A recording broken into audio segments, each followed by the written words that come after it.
জাতীয় সংসদ নির্বাচনের আগে প্রশাসন সাজাতে সতর্কে পা ফেলছে সরকার। সংশ্লিষ্ট কর্মকর্তাদের ব্যক্তিগত পারিবারিক সহ বিভিন্ন তথ্য নিবিড়ভাবে যাচাই বাছাই চলছে। বিশেষ করে সংসদ নির্বাচনের রিটার্নিং কর্মকর্তার দায়িত্ব পালন করা জেলা প্রশাসকের পদায়নের চূড়ান্ত তালিকা তৈরি করা হচ্ছে সময় নিয়ে।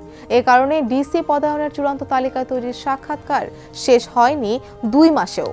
সরকার সংশ্লিষ্টরা বলছেন এবার একটি বিতর্কহীন তালিকা তৈরি করা হবে। জাতীয় নির্বাচনের আগে ডিসি ও পুলিশ সুপার পদে প্রাধান্য পাবেন তত্ত্বাবধায়ক সরকারের সময়ে নিয়োগ পাওয়া কর্মকর্তারা।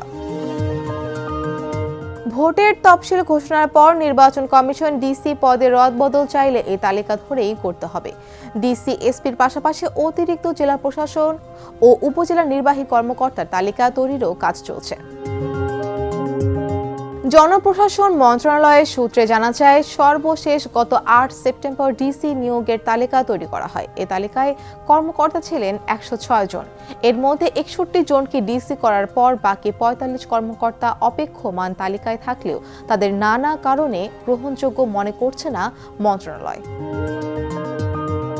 সংসদ নির্বাচনের আগে এসব কর্মকর্তাকে ডিসি পদে পদায়ন সম্ভব নয় বলে গত 11 জানুয়ারি নতুন তালিকা তৈরির কাজ শুরু হয়। তবে এখনও শেষ হয়নি অধিকাংশ কর্মকর্তার সাক্ষাৎকার। অথচ ফিটলিস্টে প্রণয়ন কমিটির সিদ্ধান্ত ছিল একদিন অন্তর সাক্ষাৎকার নিয়ে 30 জানুয়ারির মধ্যে এই কার্যক্রম শেষ করার। জনপ্রশাসন মন্ত্রণালয়ের জ্যেষ্ঠ সচিব মোখলেসুর রহমান সমকালকে বলেন, এবার বিতর্কহীন তালিকা তৈরির কাজ চলছে। নির্বাচনের আগে নিরপেক্ষ কর্মকর্তাদের ডিসি করা হবে।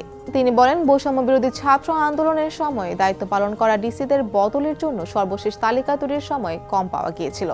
তাই ভালোভাবে তদন্ত প্রতিবেদন নেওয়া যায়নি। আগে সাক্ষাৎকার নেওয়া হয়েছিল, এরপর তদন্ত প্রতিবেদন এসেছে।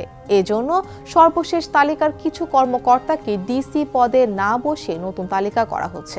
এই ঈদে জামা জুতো অ্যাকসেসরিজের ডিসকাউন্ট।